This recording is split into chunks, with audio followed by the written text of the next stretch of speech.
This is CGTN, China Global Television Network.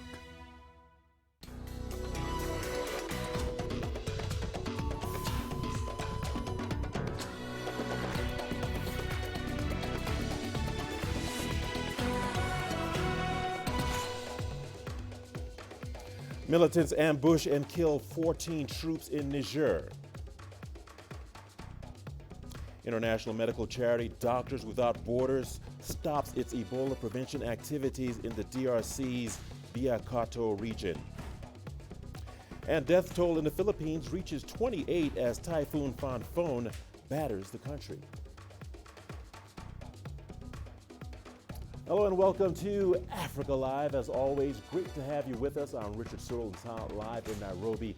And for those of you joining us from across the continent and around the globe, we thank you for joining us. Let's take a look at other stories making headlines this hour. A voice control app tackles illiteracy while boosting local businesses in Mali. And in sports, Senegal's under-14 rugby starlets battling to the very top of the sport. Once again, welcome to Africa Live. Let's go to Niger, where Islamic extremists on motorcycles killed 14 security force members who were escorting election officials. The government confirmed that in a statement that the attack took place Wednesday near Sanam, which is about 200 kilometers from the capital, Niamey. Officials from the National Electoral Commission were in the area to conduct a census before next year's vote. The victims were 7 military police officers and 7 National Guard members. Niger has long been vulnerable to Islamic extremism because it shares a border with Nigeria, where Boko Haram insurgents have been carrying out attacks for a decade. Niger is also a member of the G5 Sahel Regional Military Force, along with Burkina Faso, Chad, Mali, and Mauritania, which has unsuccessfully tried to drive jihadists out of the vast region. This is the first large attack there since 71 soldiers were killed in a massive ambush earlier this month. And Cote D'Ivoire's former rebel leader and presidential candidate Guillaume Soro could face life imprisonment over allegedly plotting a coup that involved amassing weapons. The Ivorian authorities issued an arrest warrant for Soro on Monday, prompting him to call off a planned homecoming after months overseas. The warrant is likely to increase tensions ahead of an October 2020 presidential elections that is seen as a test of Cote d'Ivoire's stability after 2 civil wars. CGTN's Beryl Aurora brings us that story. Ivorian prosecutor Richard Nta has issued a warrant for the arrest of former rebel leader and presidential candidate Guillaume Soro on a charge of intending to plan a coup. This charge was allegedly linked to a recording of Soro shared by the nation's intelligence services. What are the possible sentences? Just the attempt and the conspiracy against the state, it's a life in prison. But you know, these cases, it's the highest penalties that are usually applied. But in terms of punishment, the judge will decide at the end of the trial. Soro's team did not deny the authenticity of the recording presented by the prosecutors. However, they questioned its timing. This audio recording is disconcertingly light. I insist and point out that the recording was recorded in 2017. Why bring it out today, 3 years after the fact? And why is the recording incomplete? In a video posted on Facebook on Thursday, Soro's team said they would release a full version of the audio soon. Soro's whereabouts are yet to be established, though he is believed to be in Europe.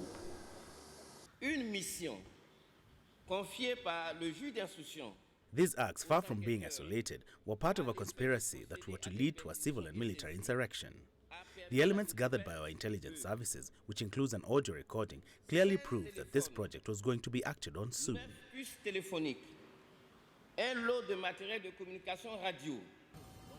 The former rebel leader denounced the case against him as being politically motivated.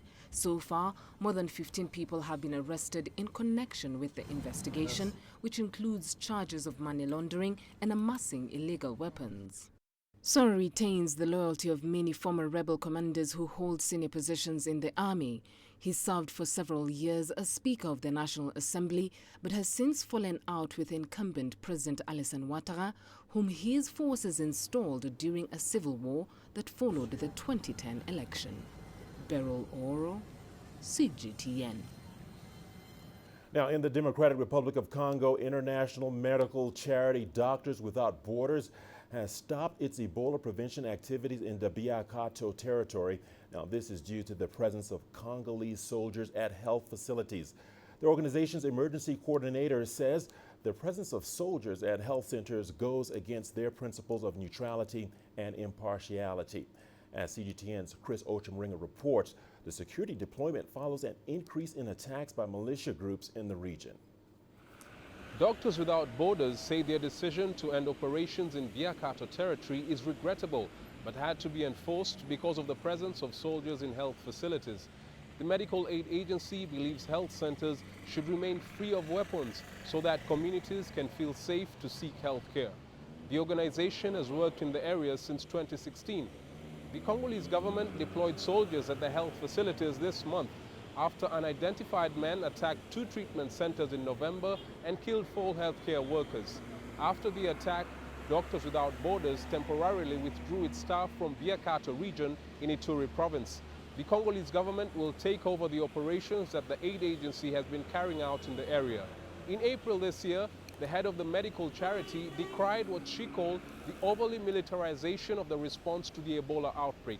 Insecurity in the Ebola-affected regions of eastern DRC has forced the government to deploy soldiers and UN peacekeepers. More than 2,200 people have died of Ebola since the outbreak was first declared in August last year. Chris Ochemringer, CGTN, Kinshasa, Democratic Republic of Congo. And U.S. President Donald Trump and Egyptian President Abdel-Fattah al-Sisi have urged parties to the Libyan conflict to take urgent steps to resolve the fighting. In a phone call on Thursday, the leaders rejected foreign exploitation in Libya. The statement from the White House came moments after Turkish President Recep Tayyip Erdogan announced that Ankara should soon be deploying troops to Libya. Speaking shortly after returning from a one-day visit to Tunisia, Erdogan said Parliament is set to vote on a motion in January which will pave the way for troop deployment. He had earlier indicated that his country is pushing for a ceasefire in Libya.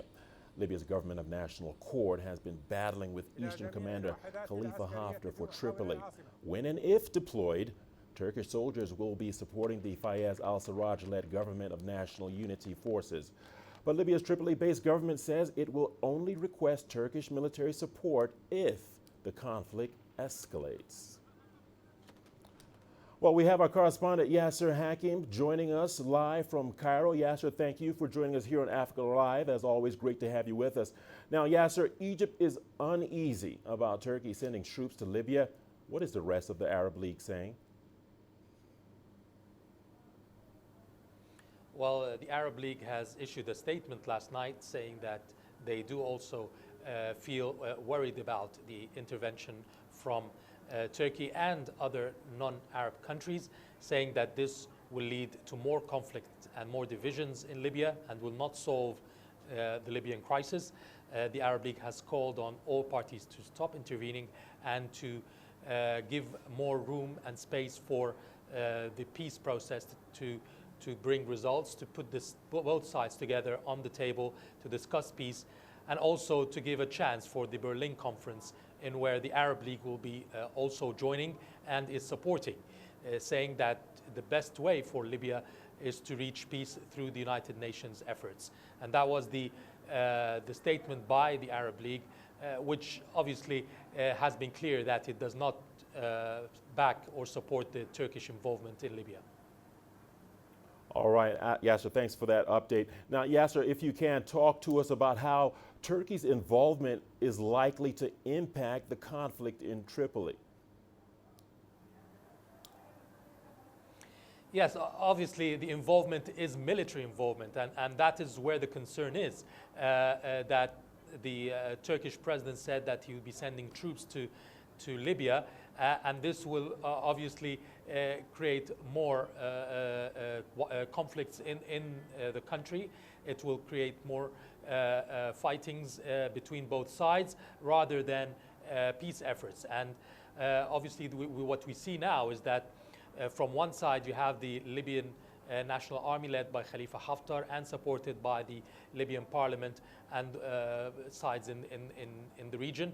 And on the other side you have the Faiz Sarraj government, which has its own military units and groups, which are known to be from some militant groups, not an army, and they will be receiving the support, the military support from Turkey. Therefore, this will be leading to more conflicts and more divisions, one in the east and one in the west, and Libya could lead at the end, rather than a united Libya, but actually a divided Libya from east and west, where each side will have its own control of the country, and it can divide the country itself into two if this conflict even goes further and escalates. So this is the fear now, and the hopes are that the military intervention would stop, and that will be more of a political process and a peaceful process rather than a military process. All right. Well, Yasser, we can't let you go without talking about Russia. Russia has held talks with Turkey, trying to find ways to end the Libyan conflict. How significant would Russia's intervention be? Would the warring sides perhaps listen to Moscow? Yes, Moscow does have some leverage on all sides. We've seen how Turkey has purchased military weapons from Russia recently, and there's been talks between both sides. However, Russia is on the opposing side of Turkey in the Libyan conflict. They're not on the same side. So would Russia intervene and try to put some pressure on Turkey to avoid military intervention in Libya and to try to reach some kind of a peaceful solution to the conflict? This also can take place. Russia does have some cards to play and can intervene at that point. And we're still waiting to see the reaction from Russia concerning Libya. So far, Russia said that it does not prefer any intervention from the other sides, and we'll see if that will also play a part in the next few weeks. The Turkish military assistance would probably take place in the first week of January. So if Russia would intervene, we're talking the next few days before any movement, troop movements would start to take place towards the Libyan land and the Libyan borders. Yasser Hakim, thank you so much. Let's leave it there for now. Thank you for that update and report. That's Yasser Hakim talking to us live from Cairo. Moving on, at least 12 people have been confirmed dead after a Kazakhstan plane with 98 people aboard crashed shortly after takeoff early on Friday. 66 others survived with injuries. 50 of them were hospitalized. The Bek Air aircraft hit a concrete fence and a two-story building after losing altitude from Almaty International Airport. In a statement on its Facebook page, the airport said there was no fire and a rescue operation was initiated immediately following the crash. Around 1,000 people were working at the snow-covered site of the crash. The weather in Almaty was clear with mild sub-zero temperatures that are common at this time of the year. The plane was flying to Nur Sultan, the country's capital, formerly known as Astana. All Bek Air and Fokker 100 flights in Kazakhstan have been suspended pending the investigation of the crash. Well, authorities in the Philippines say 28 people have been killed and a dozen remain missing after a typhoon swept through villages and a popular tourist area on Wednesday. Now, that happened on Christmas Day. Typhoon Fanfone toppled electricity poles and tore roofs off houses with winds of up to 200 kilometers an hour. It hit holiday destinations such as Boracay and Caron, famous for their white and sand beaches. Mobile phone and internet access are reported to have gone down in several areas, making it hard to assess the damage. All right, you're watching Africa Live on CGTN. We've got a lot more coming your way after the break. Here's what's ahead. A company in Liberia changing lives with unique palm oil processing techniques. And Kenyan Volkswagen Beetle enthusiasts going to great lengths to keep 50s cars enviable. Nigeria is my home. 160 million vibrant, ambitious individuals constantly seeking the perfect self-expression.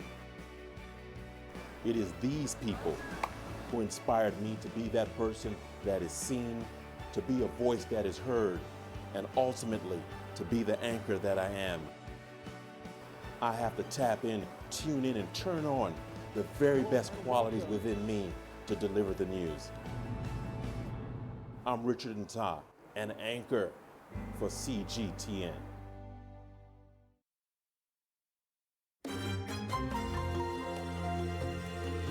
Africa Live. Find your voice.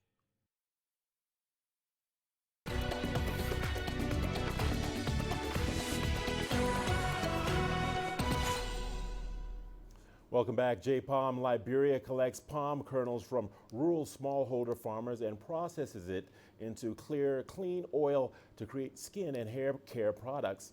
Now, by this, the local enterprise is providing a bridge for Liberian oil palm smallholders with domestic and global markets while doing so in an environmentally sustainable manner. My name is Mahmoud Johnson, and I'm the founder for J-Palm Liberia. Palm trees are indigenous to Liberia. You look all around us here, see palm trees there. It just grows all over the place. About 35% of the palm fruit go to waste. They literally remain on the trees, without being harvested every year. And then for the 65% that is harvested, the farmers lose about 50% of the expected oil yield. So when I started the business, the idea was to work with the smallholder farmers on the production side to figure out how to increase productivity and how to increase their yield. So we set up simple machines in the villages that enable farmers, instead of using their hands, taking 10 hours to produce maybe like 200 kilograms of palm fruit, you can use a machine to do that same amount of work anywhere from 10 to 30 minutes, depending on the variety of the palm fruit. It has to go through several stages. You have to first crack the palm kernels, crack them, separate the kernels from the shells, dry them, to reduce excess moisture. And then we have what we call a palm kernel oil expeller, where we put the palm kernels in there and it squeezes out the palm kernels. It squeezes the palm kernels, so you have the palm kernel oil coming out one side and then the residual going on another side. And then there's a filtration process. So we have an unscented version, and then we have another version that has a little bit of fragrance added to it. So that was the basic oils. But we also now have started to use the oil as a base in other products. So we have lotions, for example. The lotions contain palm kernel oil and shea butter. We have soaps. The soaps are a customer favorite. We have hair butter, which is a mixture of palm kernel oil and shea butter. When I introduce myself to people and say I'm in the palm oil business, the first reaction is always, oh, isn't that bad for the environment? Isn't that bad for communities? And the reason why it is so is because most of the global discussion about palm oil focuses on the large multinational firms. And what has been happening, what we've seen in other parts of the world, is that big firms will clear out green forests, cut down trees to clear land to plant palm. And through that process, destroy animal habitats, and destroy, ecosystems. And so our model is to focus on the traditional, original oil palm variety that doesn't cause deforestation, because again, nobody really has a plant, it grows by itself. But that only doesn't cause deforestation, but it contributes directly to rural economic development. But financing was one of the biggest challenges, and as a lot of the young entrepreneurs that are coming up today, it still is a challenge. It has not been solved. We have small programs that have been set up here, but it still is a big challenge. Another challenge is finding the right people. No business can grow on the shoulders of just one person. It has to be a team effort. It has to be a collective effort. I think J-Palm is an inspiring example of both Liberians finding problems to Liberian solutions, but also to the possibilities. In Liberia, palm kernels, 5-6 years ago, palm kernels were seen as the poor man's food. You know, if you didn't have any food to eat, you go and find palm kernels lying on the ground, you break in and you eat it. There was absolutely no use for palm kernels. And so the fact that we can build a whole business, you know, out of palm kernels, where we have more than, you know, have almost 40 employees full-time, we have more than 500 farmers that we're working with, we have the sales reps, and it's not just those individuals, but they are being able to sustain their families just on a business that was built on palm oil. I think it's symbolic of what could happen if we really focused on adding value to the natural resources that we already have, and not just adding value, but really maximizing value. 2019 saw Volkswagen announce that it had stopped production of its loved Beetle model in July.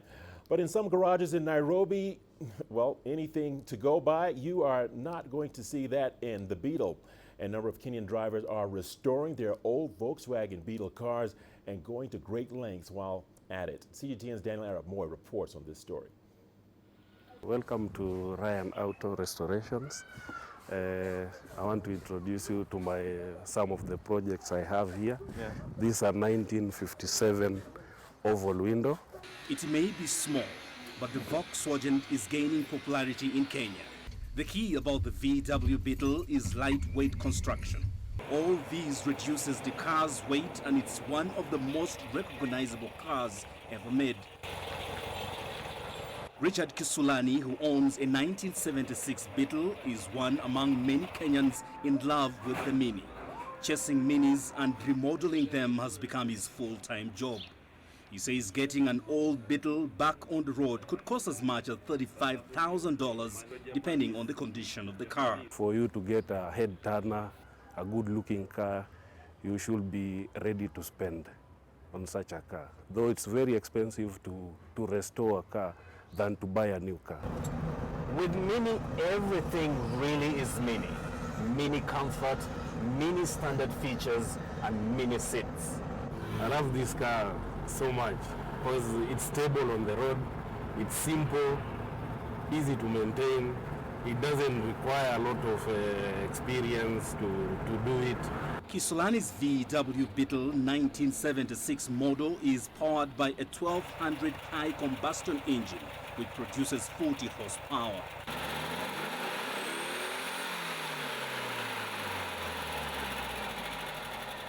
The 1976 model can go from 0 to 100 in a minute to reach a top speed of 160 kilometers per hour.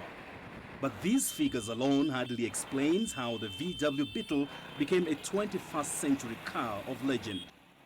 When you ask them, majority of them will tell you, we used to have this car back in the days, my dad, my granddad. So they developed the interest in restoring the cars because of the history they had back when they were young. In the busy city of Nairobi, this agile little car can maneuver through the smallest of spaces. This year, Volkswagen officially produced its last Beetle. But in Kenya, the story is far from over, as the Beetle is just reawakening. Daniel Arap Moy, CGTN, Nairobi, Kenya.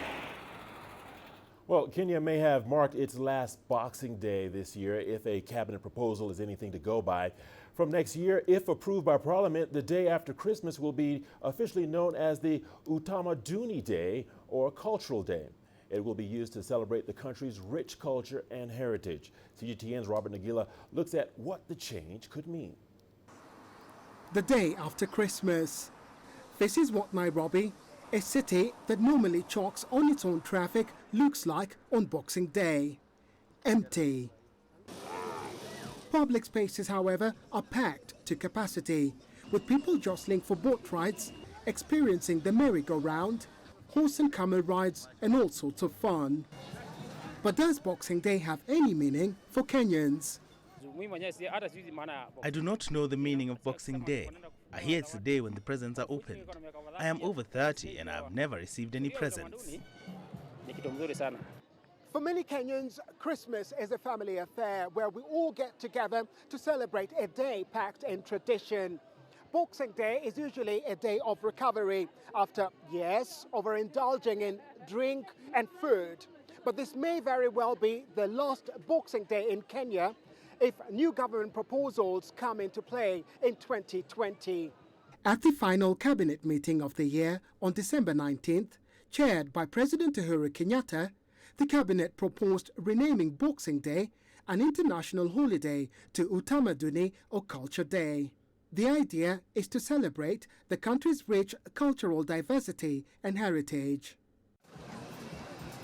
Essentially, that would mean going from this to this.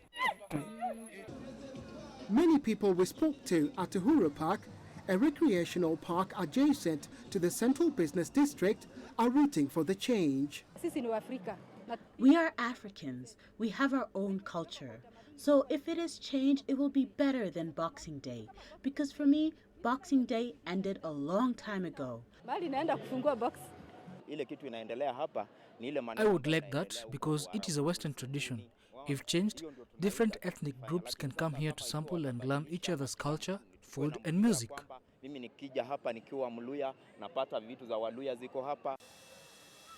But, as is always the case, not everyone agrees. Those providing the entertainment are uncertain what the change means for them. They should make it a different day, because many people come here on Boxing Day as an extension of Christmas. It will affect our business. It's not a done deal yet. The proposed amendments to the Public Holidays Act still have to be approved by Parliament, which resumes its sittings in 2020. So, as the world prepares to bid farewell to 2019, Kenyans are most probably saying cheerio to that good old British tradition of Boxing Day and going back to their roots. Robert Magila, CGTN, Nairobi, Kenya. Well, the news continues on Africa Live. We've got your business news coming up next. Here's a sneak peek at the headlines. A voice control app tackled illiteracy while boosting local businesses in Mali. And celebrating women entrepreneurs from across West Africa. Africa is the nexus of enterprise, and global business will tell you why it matters. From the mega investment projects to multi-billion-dollar mergers and acquisitions. Africa today collects, just in terms of revenues from taxes alone, $545 billion a year. If you take 10% of that and you devote it to the energy sector, problem solved. All this on Global Business, weekdays at this time on CGTN.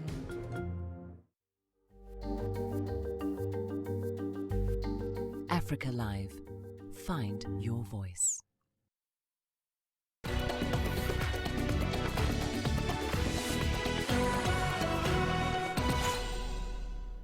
Welcome back. Public transport workers on strike for 22 days have marched in the French capital, Paris, over pension reforms.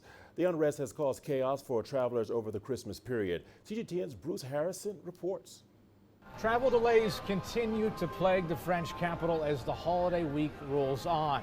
Strikes against the government's proposed pension reforms have crippled transportation across the country. And metro stops just like this one have been shut down during one of the busiest times of the year. But the French people, as well as tourists in Paris, remain resilient, especially when it comes to shopping.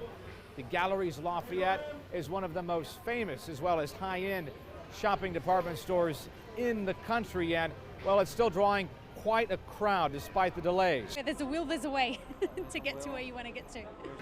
But others say they weren't prepared for the public transportation shutdown and the resulting traffic jams. The strikers, they say, have gone too far.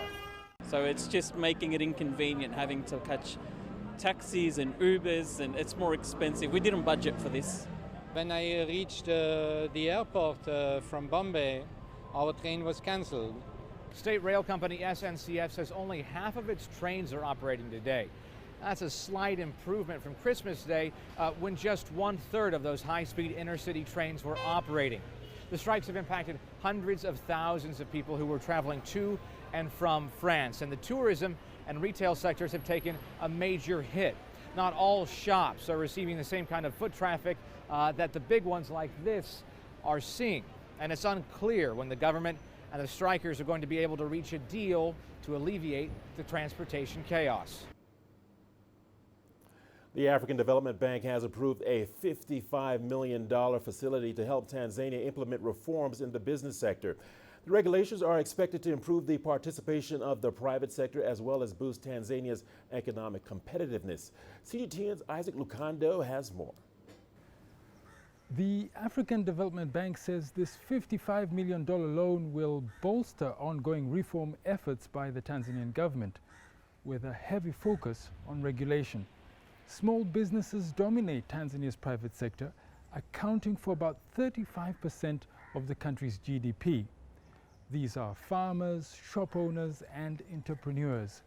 The bank says strengthening the country's regulatory framework will help these individuals engage more fully in the economy, especially in cross-sector growth. And this will make Tanzania more competitive. Right now, it's not easy doing business in Tanzania. The country ranks 141st on the Global Ease of Doing Business Index, and that's an improvement. The bank acknowledged this, pointing to high compliance costs, lengthy pre-approval procedures, multiple and duplicate processes for business registration, loopholes in some of the laws and regulations. The bank is hoping to build on the steps taken by the government to improve how business is done in the country. For example, this year the government sat down with businessmen across the country to hear what their most pressing challenges are. It also began issuing identity cards to small entrepreneurs as part of formalizing the informal sector, and the Business Licensing and Registration Agency is now registering businesses online. What remains to be seen is just how impactful this funding from the African Development Bank will be in keeping that momentum going. Isaac Lukando, CGTN, Dar es Salaam. Well, 2019 saw African innovators continue to surge ahead with all sorts of solutions to the continent's developmental problems. But there is something extra special about the Malian innovator who created a voice control app that entrepreneurs are using to market their goods and services to customers who cannot read. And Alexandra Majala has the details. Let's take a look. Ada Tembele sells fruits and vegetables on a street in Mali's capital, Bamako. Tembele is amongst a growing number of entrepreneurs who are illiterate but have found a novel way to do business through social media. It's called the Lenali Vocal app. Tembele attracts customers by sending a voiced message in Bambara with her stall's location as well as photographs of the fruits and vegetables she has available on the day. Here are your lovely fruits. We have nice ripe oranges, apples, bananas, without forgetting to mention the pineapples. Today we have almost everything to keep you satisfied. To find us, go to the 3rd bridge and you will see me. The app works for her because she didn't go to school and doesn't understand French. Tembele says her earnings have tripled since she started using the app. Just like other social media apps, Lenali provides users options such as likes and posts, and its interface is available in different local languages. I installed it myself because Lenani has Bambara, Soninke, and almost all the languages. I haven't gone to school, so if there's Bambara, obviously I'm interested. Lenali was developed by Mamadou Gouro Sidibe, an IT engineer from Mali. Sidibe got the idea to create the app when the manager of a shop he regularly visits asked him to read a message in French on the chat application Viber. It took him years to develop the app, leaving his career in French startups to work on what he says is the world's only voice-based network. I decided Lenali should be a vocal social media app in the local language because I need to allow people like him to understand what they are doing when they try and install it. A lot of people get applications installed for them because they can't do it themselves. So it was with that in mind that we created vocal guides, vocal instructions in the local language so people can understand what they are doing. Right up to doing your profile vocally. If you know how to write it, you can put it in writing, and if not, you can speak into the application and record it. And after that, you can publish vocally, you can comment vocally, And really, you can do everything in this application without having to write a single word. Commentaires vocaux et vraiment tout peut se faire dans l'application. Before the application, most small business owners in Mali relied on friends, family, and word of mouth to keep them going. Now they can reach out further afield and attract a wider net of customers through the Vocal app and sharing network. According to the United Nations, only 33% of Malians are illiterate. The free app, available since January 2017, has 73,500 users. CDB expects his app to become profitable when he signs up 200,000 users. Alexandria Majala for CGTN.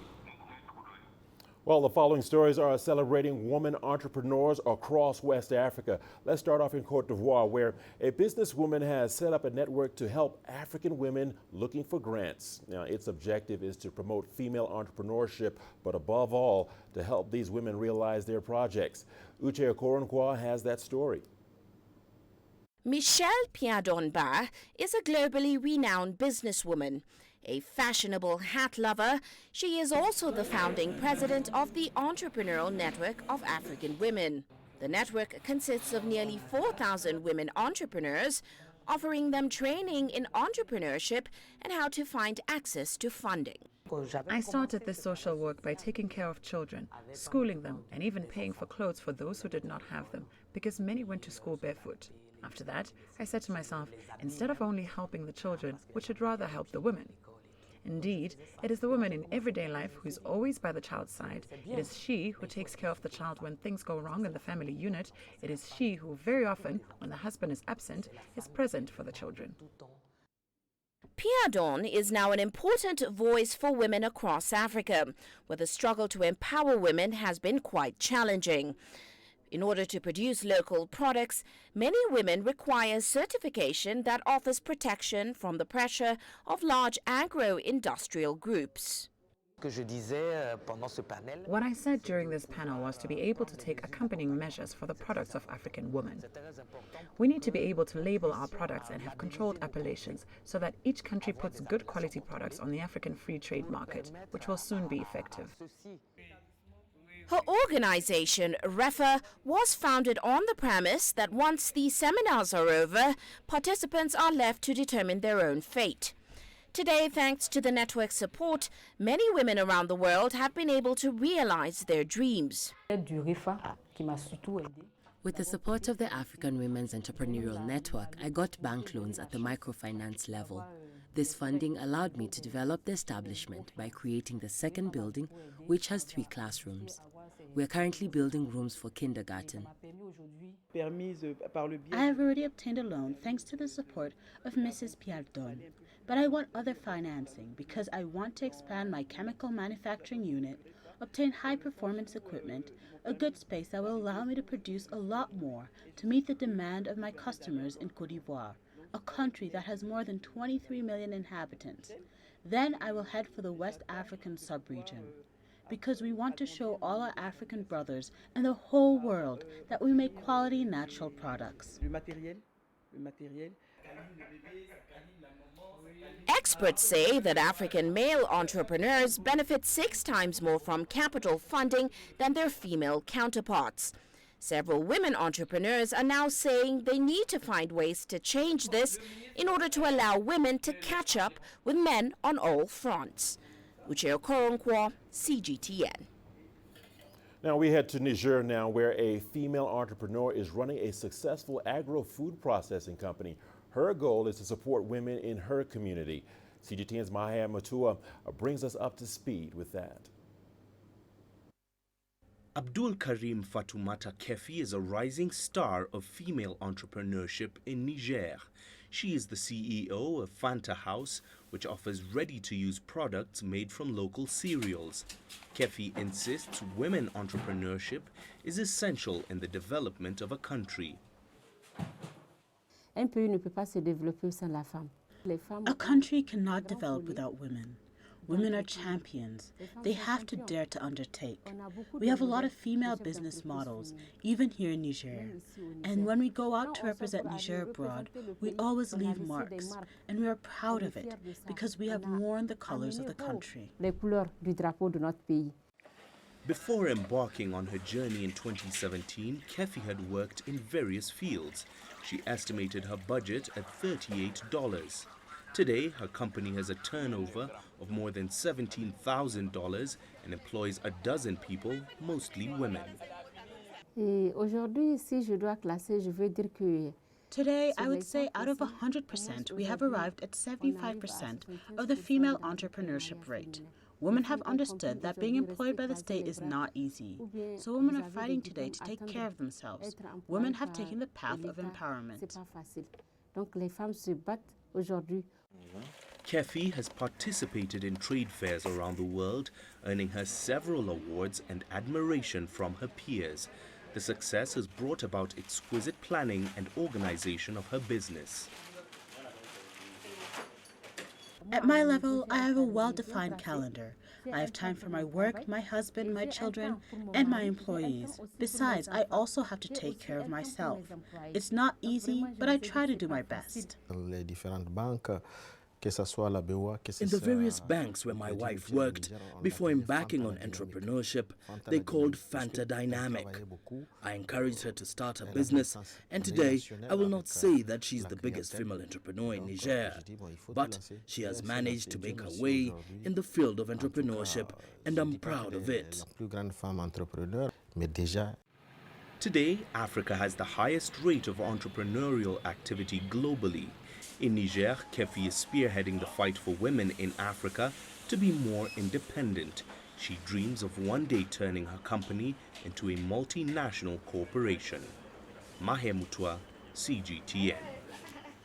And we're not done just yet. The news continues on Africa Live. We've got a lot more interesting stories coming your way. Here's a look at what's ahead. Peruvians participate at the annual fighting festival to settle old scores and start the new year on a clean slate. Join us in global business and see Africa through our eyes. The greatest journeys, the greatest sights, the greatest adventures. Here in Qanater, this weir allows the locals to walk on water. We're far more than just TV news. We're your passport to the wonders of Africa. To bring you stories of struggle, survival and hope.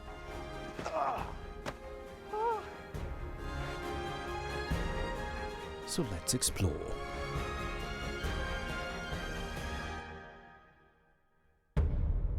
CGTN. See the difference.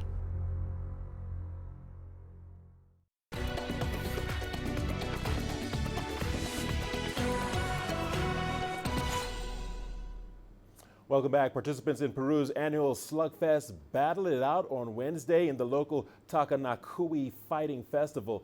The unique festival presents fans with an opportunity to settle old scores at the end of the year in preparation for a fresh start. Takanakui combines the native words taka, meaning fight, and nakui, meaning mutual, and is celebrated each year during the holidays. Community members say this helps to resolve conflicts and improves relationships. The yearly brawls are held throughout the province of Chumbi Bilkas and are set against a backdrop of music, drinking, and a generally festive atmosphere. This form of community justice allows participants to start the new year in peace. It is not only a festival to fix problems, but it is also a way to release everything we keep to ourselves in the year. It's also the adoration of our child Jesus, and it is a way of saying that all residents from Chumbivilcas are here. And for the thousands of Muslims living in the Greek capital of Athens, worship isn't easy. It's the only European capital without an official mosque. Now, after years of opposition, construction on the city's first Islamic place of worship has been completed. It comes as Greece is coping with an influx of migrants and refugees, many of them from predominantly Muslim countries. CGTN's Philo Contrafori reports.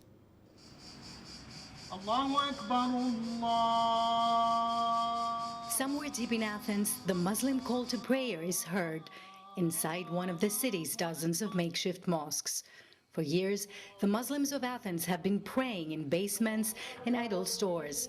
Now, after years of wishing and waiting, they will be getting a formal public mosque, likely to open at the end of the year. First of all, it's a recognition for Islam as a religion. There was recognition before, but it's something tangible that you can see on the ground. It's very important, and I see it very positively. When the state does something, it does it with the power that a state has, economic power, power of decision. We will never be able to have such a big space on our own. The state can do it, like it did it, with a playground, trees. It's beautiful.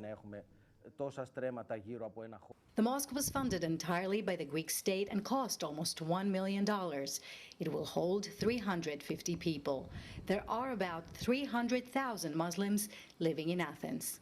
The mosque was completed almost 13 years since the Greek government passed the legislation to build it. It is a modest building with no dome and no minaret. The construction has been controversial, with some opposing a mosque in the Greek capital. There have been isolated incidents of anti-Muslim graffiti on the outer walls of the mosque grounds. It's guarded 24 hours a day by the police. There is xenophobia in Greece. There is a fear for the other. The issue of identity in Greece is very big, and it remains an issue with a very hard core. Who we are and who are the others, and who we consider others. Since the refugee crisis of 2015, the Muslim population in Athens has been growing. According to the National Hellenic Research Foundation, 6 in 10 Greeks believe that Greece has become a worse place to live because of the presence of migrants. In the mid-90s, economic migrants, many from Muslim countries, first started appearing in Athens. Freedom of religion is guaranteed by the Greek constitution. And different communities started setting up their own informal mosques that most, up to now, remain without a license. In reality, the issue is not what the law doesn't allow. In reality, you have an almost chaotic situation. Everyone does what they want. And that's what happened. Because religious freedom means there's law, it doesn't mean anyone can do what they want. Here in Athens, not only did we exceed religious freedom, we reached a religious chaos. Muslims did what they wanted, opened a mosque wherever they wanted, when they wanted, without even saying it was a mosque. The new mosque was largely built as a response to this situation and to address the need of the Muslim community to exercise its religion. George Kalandi says opposition was expected, given Greece's history. Greeks were slaves for 400 years, had no right to property, life. Their children were taken by the local Ottoman chief to become Muslims. All this lasted for centuries. For us, as a civilization, as a tradition, Islam is not what other countries know. For us, Islam, as we lived it through the Ottoman occupation, became a synonym of losing our children, losing our identity. We lived the occupier taking over the churches and turning them into mosques. Which other country has lived through that? Greece is a conservative country, and the majority of Greeks are Orthodox Christians. The Greek Orthodox Church has a role in daily affairs and has strongly opposed the new mosque. According to the World Values Survey, 1 in 4 Greeks would not want a migrant as a neighbor, and 1 in 5 someone from a different religion. Lefteris Papagiannakis, the deputy mayor for migrants and refugees in Athens, says integration and misinformation exacerbate the problem. When we speak of Muslims, security becomes the #1 issue. Greeks hear what happens in other countries. For example, in England, they hear that the terrorists that attacked European capitals were European citizens, but were mostly Muslims. They hear about radicalization. And this is an issue that takes absurd dimensions that we cannot handle, because we don't know how to do it. We don't have the experience. It's not an issue of simple ignorance. There's no education. Mohammed El-Zahabi has been living in Greece for decades. He has many Greek friends and hopes Greeks will embrace the thousands of newly arriving Muslim migrants. People are afraid of what they don't know. When we don't know something, we are afraid of it. We are afraid of the dark because we don't know what's in the dark. I think with the right information, the right presentation, and that the Greek mosque will help.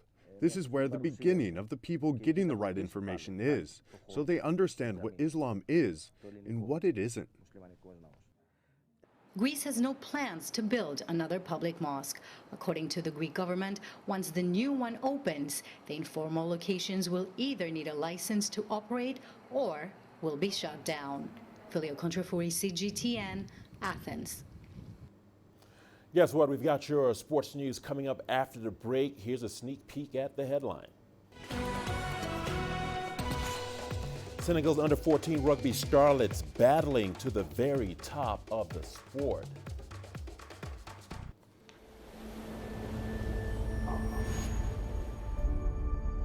How would you create your legend? On the fields, on the tracks, in the arenas of Africa. Were you born to be a player? Could this moment be yours?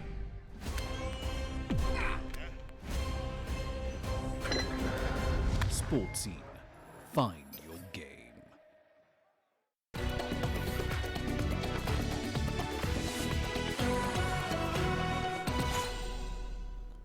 Welcome back. Let's get started with rugby. Well, rugby is a relatively young and little-known sport in Senegal, a country where football and wrestling are king.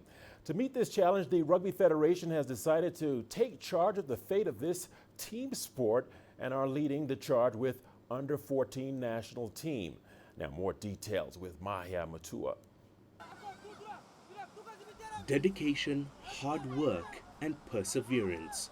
All virtues on display here at Yoff Beach, north of Dakar, where these young and passionate boys and girls train daily between 4 and 6 p.m.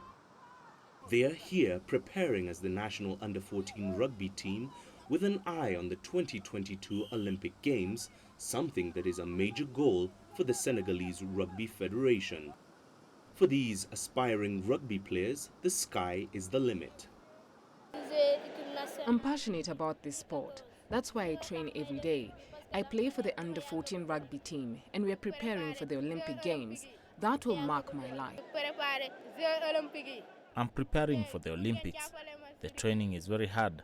We train at the beach, and I appeal to all Senegalese to come support and help us.